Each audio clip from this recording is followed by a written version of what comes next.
Hello and g'day! Today's video is how to make your own postage stamps using my blank stamps. They're on a sheet like this. You get 3 to a pack. So I've got 3 different sizes, and all you need to do is just pull them apart like a normal stamp. The difference with these is that they're just blank. My name is Donna, and I've noticed every day there's a new person starting into the junk journal journey. What I'm about to show you is something you can do as a beginner, or even as an experienced crafter. You can make them up if you like making the faux stamps. If you're a beginner, I hear you ask, but what are they used for? They're an embellishment. They're a bit like these little tabs that I made on an earlier video. It's a tutorial actually. And like these little tags, they're another idea for an embellishment. You can glue them onto anything. You can glue them wherever you want. You can glue them onto tags, pockets, pages, journaling cards. You can even glue them onto the cover of your journal. You can glue them onto an envelope. You can give them away in your happy mail. And if you're familiar with racks, you can give them as a random act of kindness. I've made these up into a pack of 3. There are 3 sizes of blanks in all different colours and all different patterns. You'll be able to select which pack you want from the drop down on my website. The first size is this smaller one. Now this size is 24 millimeters by 30 millimeters. You can have it this way or this way. So it's up to you how you make your stamp. It works both ways. The next size is 30 by 43.5. Same again, you can have it portrait or landscape. This one's a bit harder to see, so I'll turn it over. So you can have it going that way or that way. The next size is the biggest one, is 38 by 44. And you can have it again. There's not a lot of difference, but when you turn it this way, you can see the difference. That's portrait, landscape. This pattern here is pretty bold, but I've done that deliberately just for the demonstration. Most of them are more vintage style patterns, so you won't get many like this. You're really going to love these. They're so good. They're so cool. You just start ripping off to the edge just to get to your dots, and then you just rip them like normal stamps. How cool is that? So you just rip them off, and then you just go ahead and decorate them however you like. You can distress the edges. I'm going to show you a bit of everything. And these bits here, you can use the offcuts as well, so don't throw them out. They come in pretty handy. So that's how we use, or the base. That's why they're just a base, a blank stamp base.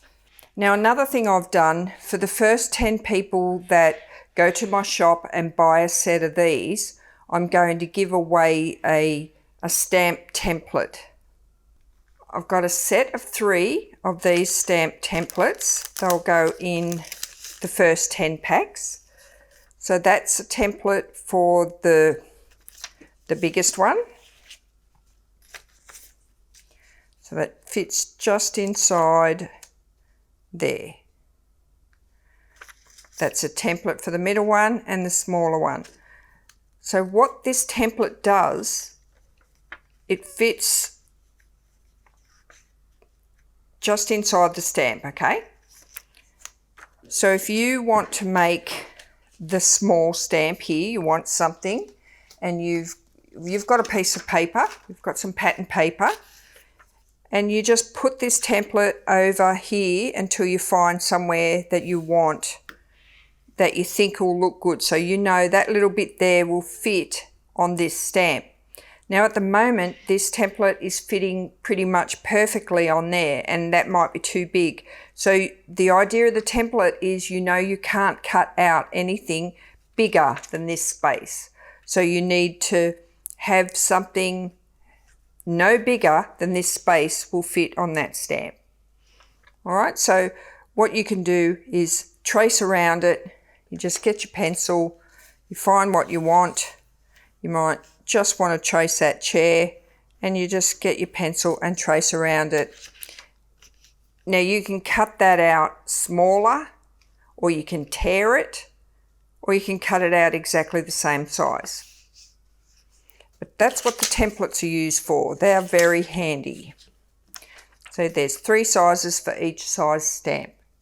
Right, now I've got some of the bigger size. These are the 38 by 44 millimeters. What I've done with this one is we can rip the perforations. You can put them on the table, or you can rip them freehand. Look how cool that makes up. Just look at how good the edge of that stamp looks. It looks so real. Now to get started on this one, I've just got these little packets of, it's puffy lace that my mum got me from the reject shop. And all it is, it's a sticker. So it's just this puffy lace. It's not overly puffy. So I've put this piece here on the corner of the stamp. What else did I do? I then got a sticker.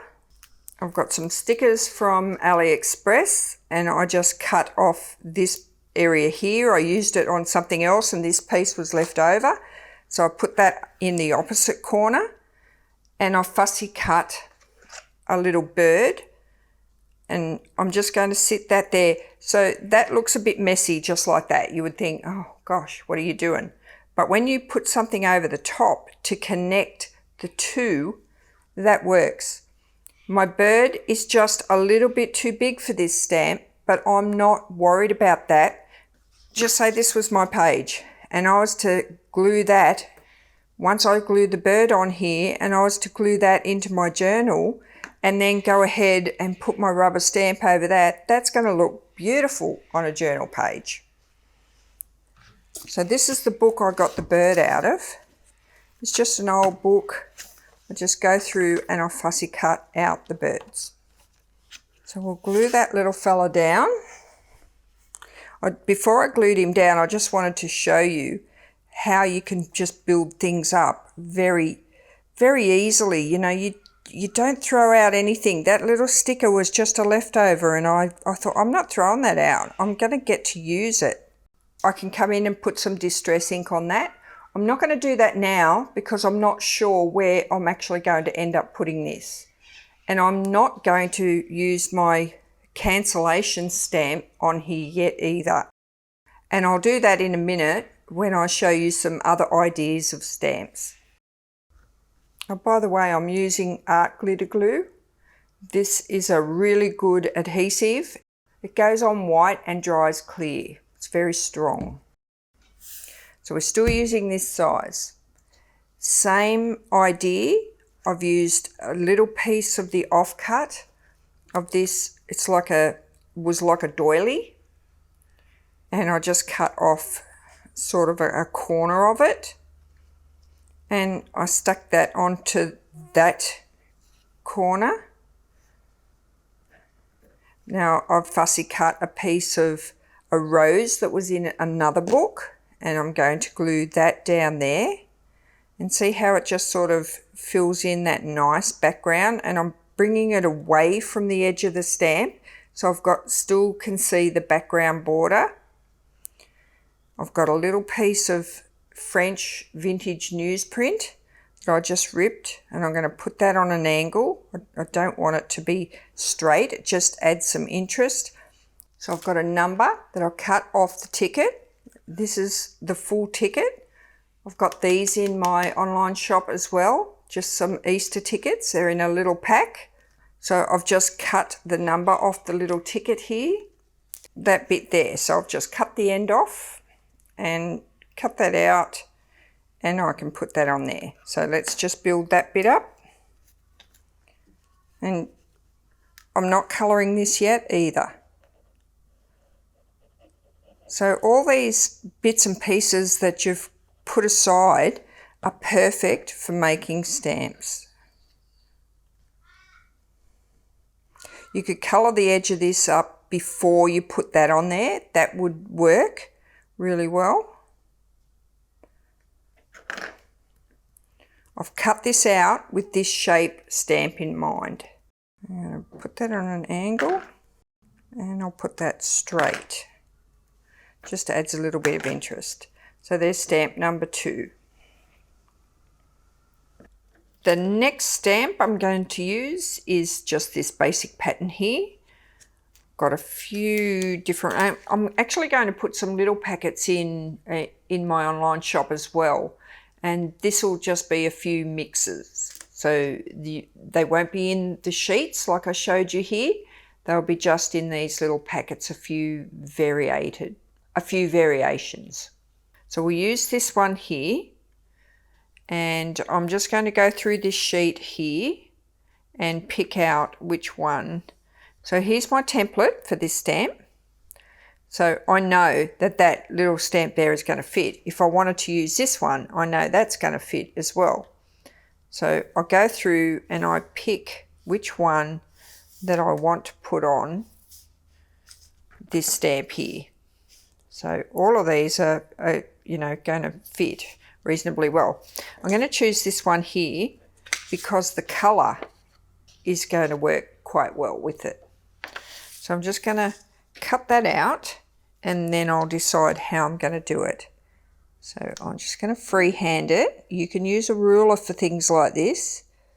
I've been cutting using this type of knife for over 40 years. I started off cutting 3mm thick leather, so cutting paper like this for me is pretty easy. I'll cut out what I want to use, and I can sit that on there like that. I am going to colour this image because my lines on the edge are white, so I'm just going to come in and put some distress ink on the edge, and again I'm using the vintage photo, and that's just taken away that white border on there. So I'm just going to, something just keeps telling me to put it off to the right. I don't know why, but that's just where I'm putting that. So when you look at a blank stamp like that, when you look at the paper and you might think, oh, that's not very exciting, but as soon as you start putting other things on it and building it up, the background just changes completely. You're just sort of looking at the border like this one here. Look how interesting that looks once you put the photo on, and that's what it looked like before. So don't be afraid to experiment with these blanks because they look totally different when you start building them up. So I can use a bit of book paper, I can use newsprint, and I might just tear this down. You can use your template again just to make sure you're on the right track. Okay, so let's just colour this piece up because it's just too clean looking. Do it a bit like that so we've got some interest. Don't have to lay everything down super straight. Sometimes when I lift things off, it sort of everything changes. So a good way so that you don't lose how you want things is just lift it up and glue it down like that. Just do a little sneaky glue. So you just lift that up and glue it like that without actually moving it away, and that way it stays where you actually tested it. Now I like that. So it's not perfect. I haven't placed everything perfect. They're quite random, and when you place things randomly, I think they always look that much better. Now you can get images like this out of magazines as well. So if you see an image in a magazine that's small enough, even if it's not small enough, just use your template and make it smaller. This little one here's got some light, faint writing on it with some interesting lines. Right, so let's just keep this one nice and plain. I'm going to put some distress ink on this sticker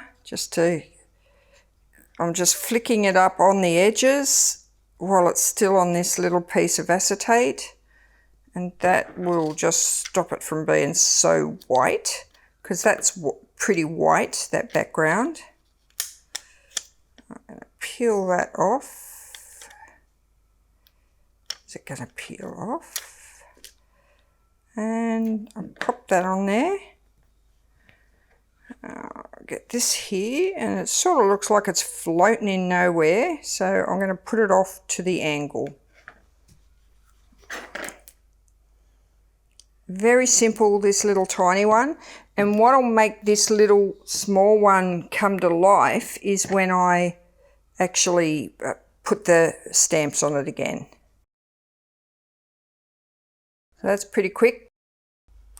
So let's try this one. It's a bit big, so I need to resize it.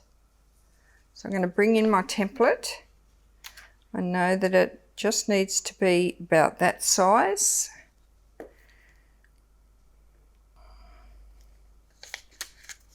Once I've cut that out, I am going to cut it just that little bit smaller, because I don't want it to be as big as my stamp. So let's rough the edges. Just grab a small pair of scissors and scrape it along the edge. I'll get my mat back and we'll colour the edge of this little birdie stamp. I'm flicking on the edges as I did before. That's just using the distressed edge, and it's ever so slightly distressed. Just made it not look so perfect. There's the two small ones. Now we're going to look at how to use the brighter ones or the bolder colours in the blank stamps. We've got a few examples, like things like this. As soon as you start putting other things on top, they change straight away. If we were to, say, rip out this stamp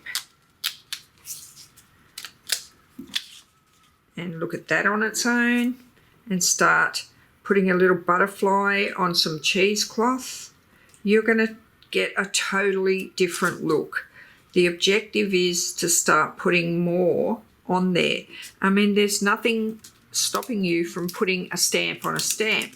Grab another stamp and put that behind it and tone it down even more, so you've got a stamp on a stamp. You could even put two stamps there. So that's that one. So let's take this one off. So I'm just going to put them aside. And we can look at both of those. And if you've got pink through your journal, something like that would work quite well. If you distress inked the edges, that's going to change again. So, you know, if you looked at this sheet and went, oh no, that's just way too bold and it's not vintagey at all, there's no way that that's going to look any good. Think again, because these change as soon as you start using them and building them up. Put another little coloured smaller stamp on there, and it's changed entirely. So you've gone from this bright colour to a more vintage laid back colour. And you've got these pieces here that can be used on here as well. So let's get the actual stamp template and let's have a look at that and go, well, righto, I think I could put all of that on there. I'm going to make it portrait though, so I'm going to turn it around and I want that part of it showing. So I'm just going to cut that part out. So these templates are really good for working out what bits you want or might want to use in your design. I'm cutting it out the size of the template first. And that way I can have a good look at it and see whether or not, you know, how much of the background I want. So right there, right now, I'm only seeing that tiny bit of the background. It's sort of a little bit like this here, but not as much as the background showing. I've got more of the background showing on this stamp than this one. So let's cut a little bit more away. Just going to cut off a tiny bit all the way around. And look at that. I only sliced off a tiny bit, but look how cool that looks now. And we can colour the edge up. Totally transformed it.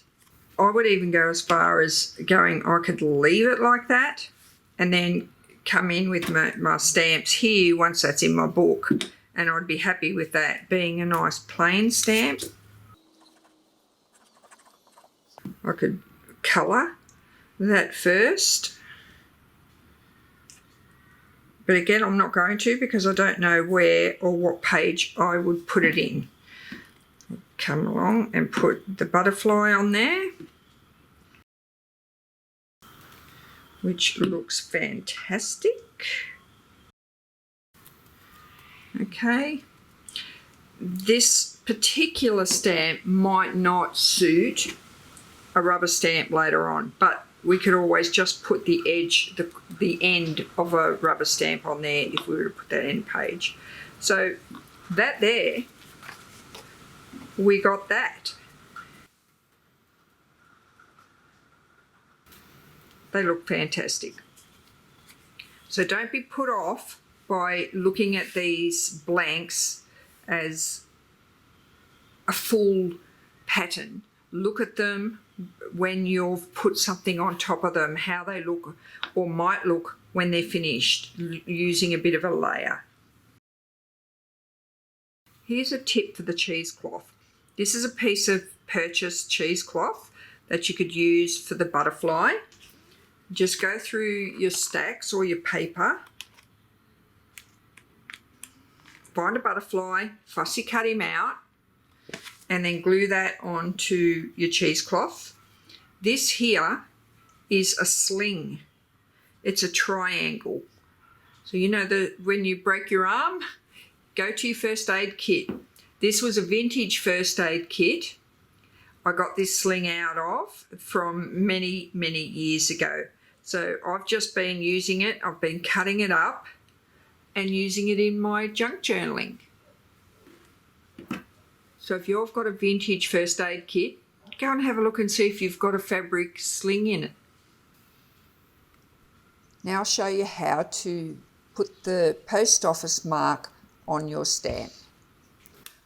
I've got the cancellation wavy stamp here, and I'm going to show you two ways. I've glued my stamp onto my page, and I'm going to put the ink stamp right over the top of the stamp and my page. So I've got some of the inking on the stamp and some off. Now that's what it looks like on the page. Now I'll show you the difference stamping directly onto the postage stamp. Now you can see that it's just partially on the stamp and I'll put a smaller cancellation, the wavy bit, on as well. So I'm sort of placing it so I'm pretending it's on an envelope type of thing. So you're only getting another partial place stamp. So this is the difference. You can do it either way. You can stamp it on your finished stamp, or you can stamp it once it's glued onto your page.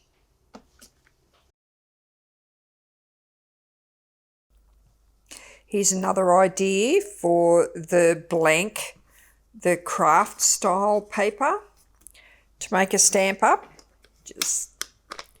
We're going to use a background stamp.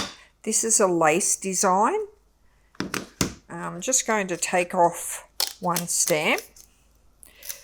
This would work okay if you knew you wanted 4, but if you get 15 or so stamps on a sheet, you might not want them all the same.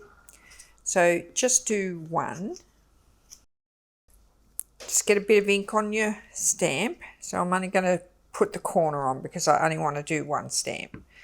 So there's another idea just to change up the background of your plain craft stamps.